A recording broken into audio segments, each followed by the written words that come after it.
Welcome to Unapologetically Sensitive, where you can learn, relate, laugh, and maybe even live a bolder, brighter life.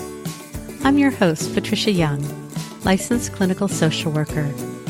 This is a weekly podcast where we explore the strengths we have because of our sensitivity and some of the challenges it poses as well.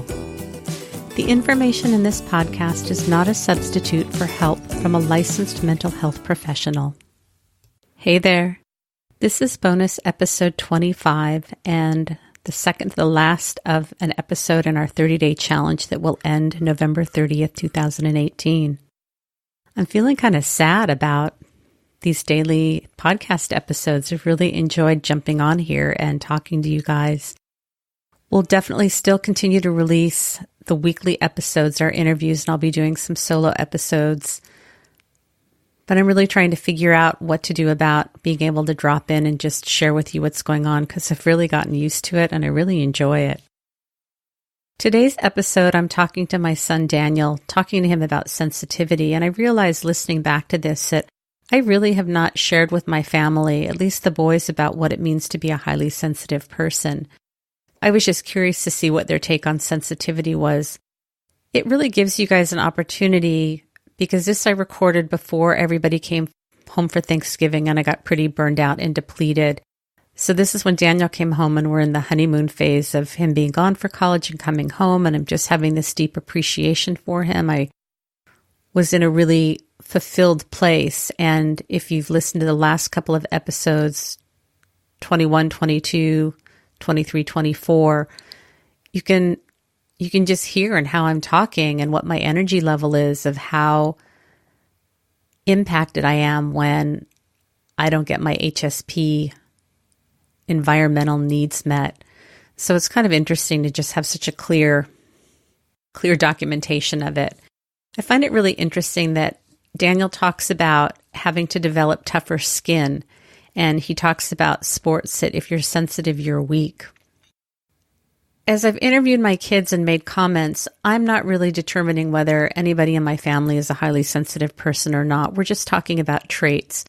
You don't have to be a highly sensitive person to listen to this podcast. I really just want anybody that identifies with any type of sensitivity to have a place where they feel seen and heard.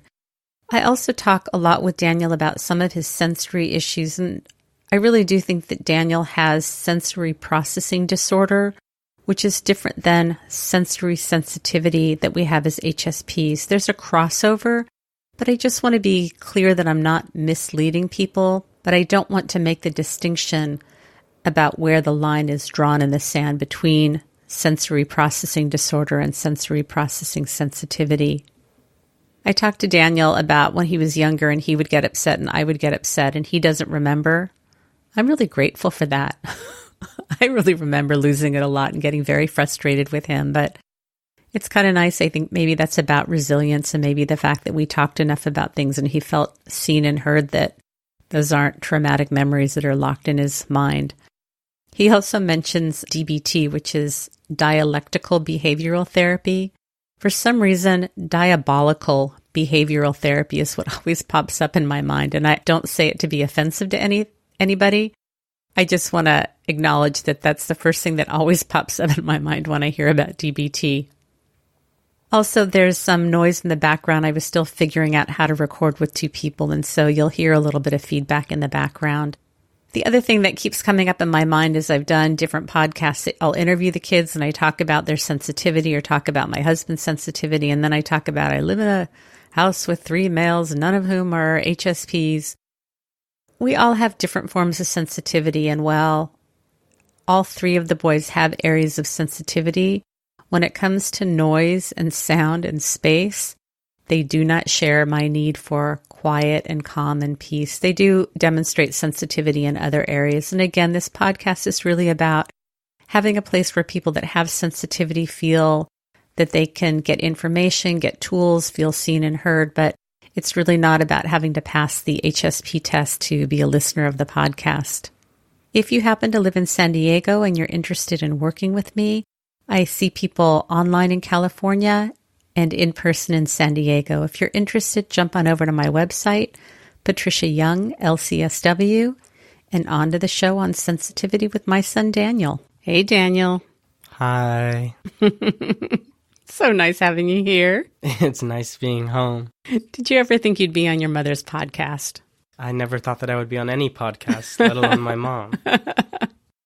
Hey, so what do you think of the term sensitive, honestly? Like, in what sense?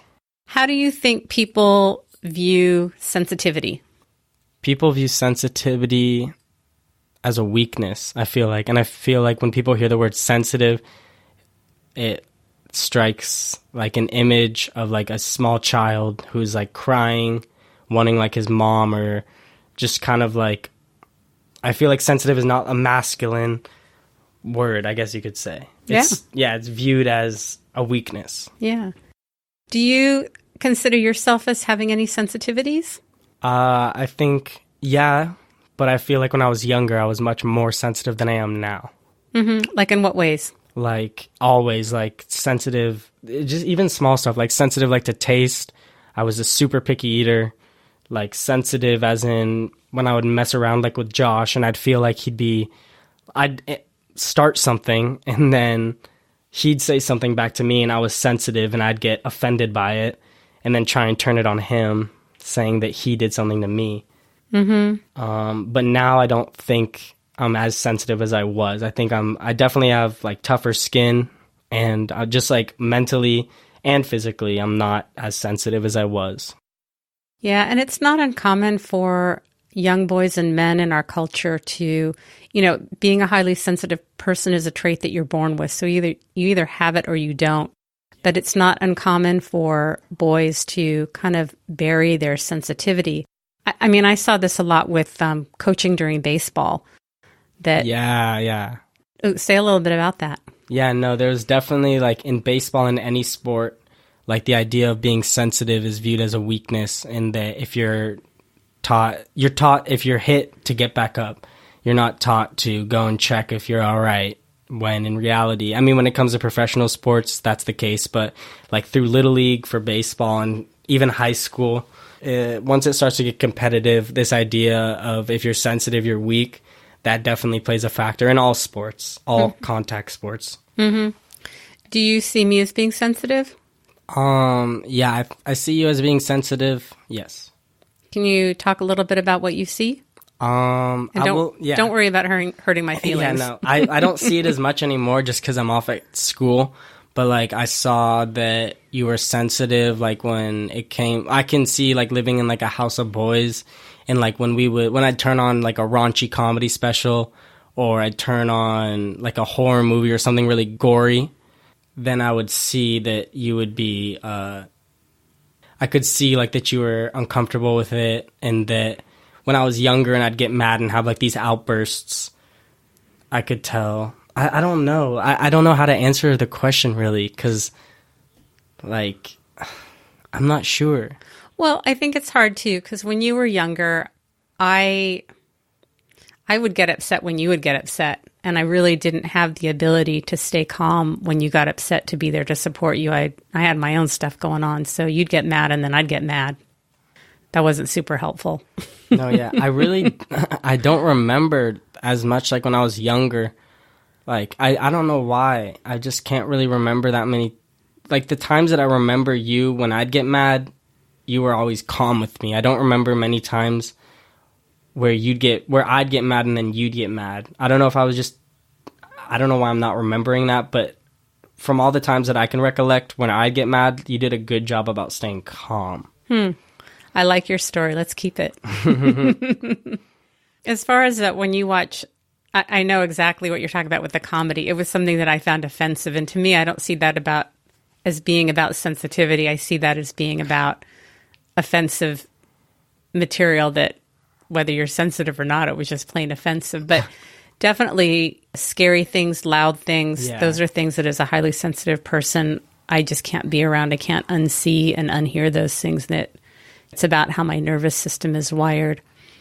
I also see that, you have an acute sense of smell. Yes. You have an acute sense of taste, and that you're very sensitive to certain textures and tastes and things like that.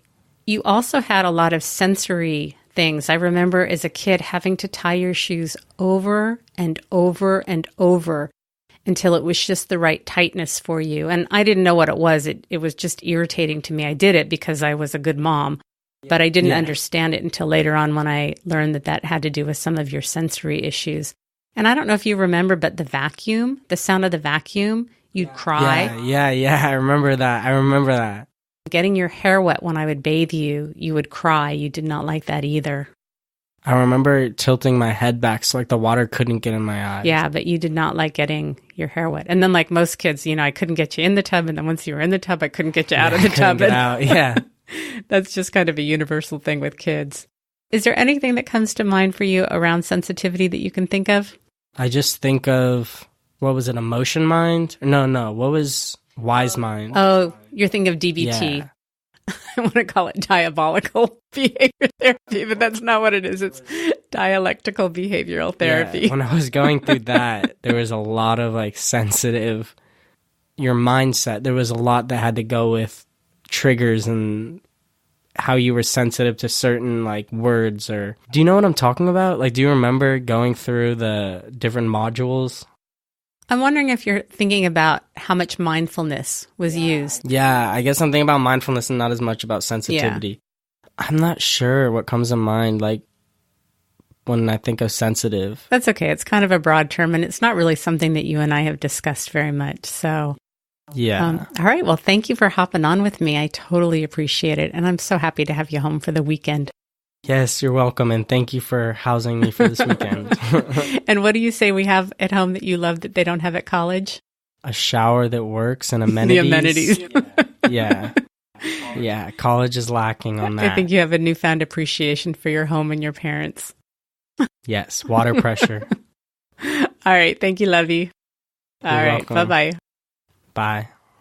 Thank you so much for being here today and listening. I really appreciate it.